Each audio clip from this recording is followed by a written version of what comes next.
Well, good Friday morning, friends. Mark Holmes here with my buddy Cowboy Joe Boo, as well as Joe Bear in the house. And as always, I want to say thank you all for watching, commenting, subscribing, and being part of the Joe Boo Sports Report.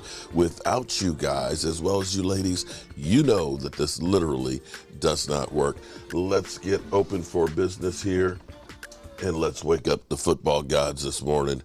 You know, my voice sounds like I have smoked like 20 packs of cigarettes.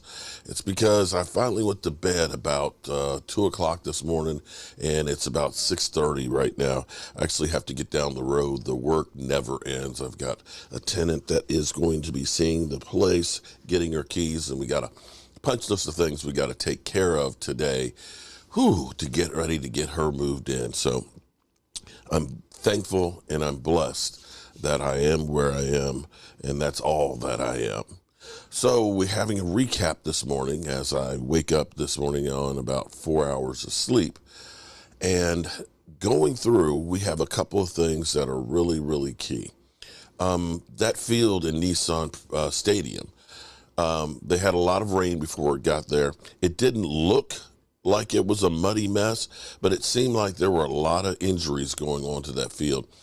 They are planning on a new stadium in downtown Nashville as opposed to being across the river from downtown. We'll see how that works out in a few years. It won't be, of course, anytime soon, maybe before we play them again, which should be about 3 years, who knows.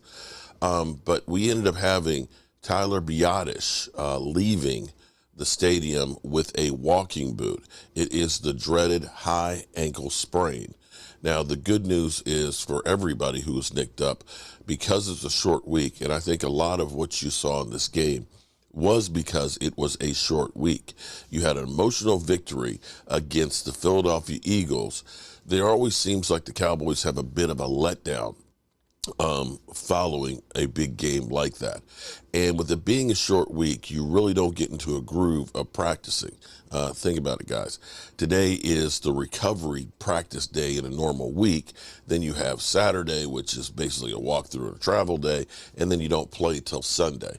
So you're at a disadvantage for game planning, especially when you had so many Titan players that you weren't game planning for, that you had nothing on. And in fact, people will say the Cowboys are sloppy, they're not good.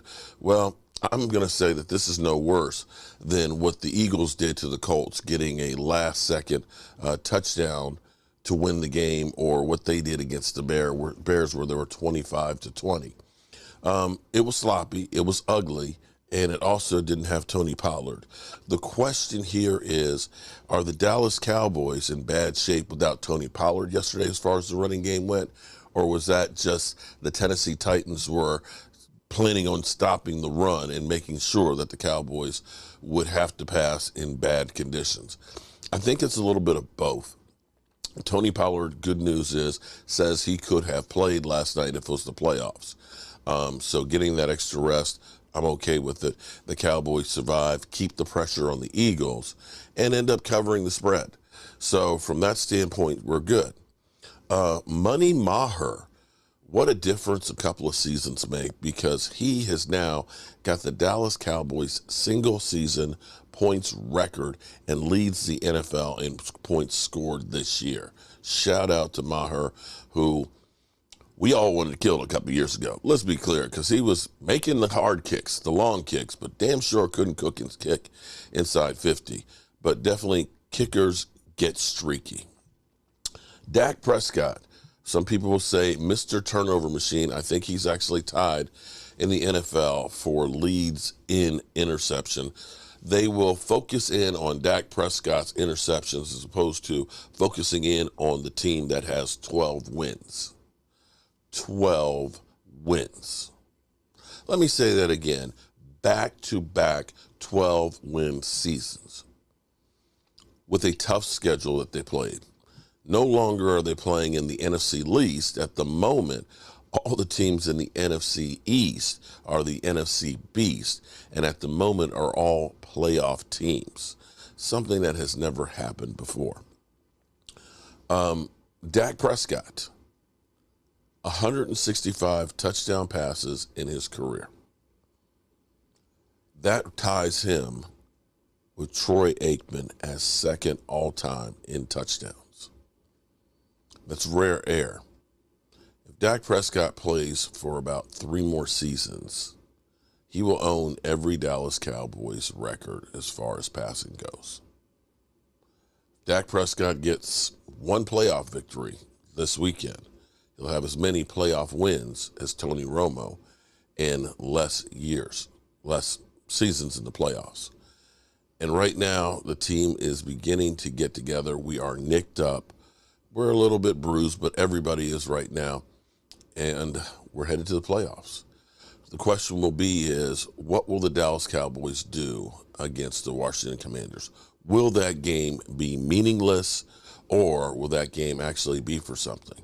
Well, the Eagles losing to the Cowboys last week puts the pressure on them now to perform. Word is that Jalen Hurts was trying to practice yesterday. Don't know if he'll actually play this weekend. But if they by chance lose to the New Orleans Saints, then it's a must-win situation against the New York Giants next week. Stay tuned. Here was Dak Prescott after the game. That's our quarterback, or some of our quarterback. I don't know, some of you guys still hate Dak Prescott and anything and everything that he does. All right, good people, I will see you on the road. And, it's not pretty sometimes winning games, but as long as you get the win, you live to fight another day. Our Colts here, and as always, I want to thank you all for watching, commenting, subscribing, and being part of the Joe Sports Report.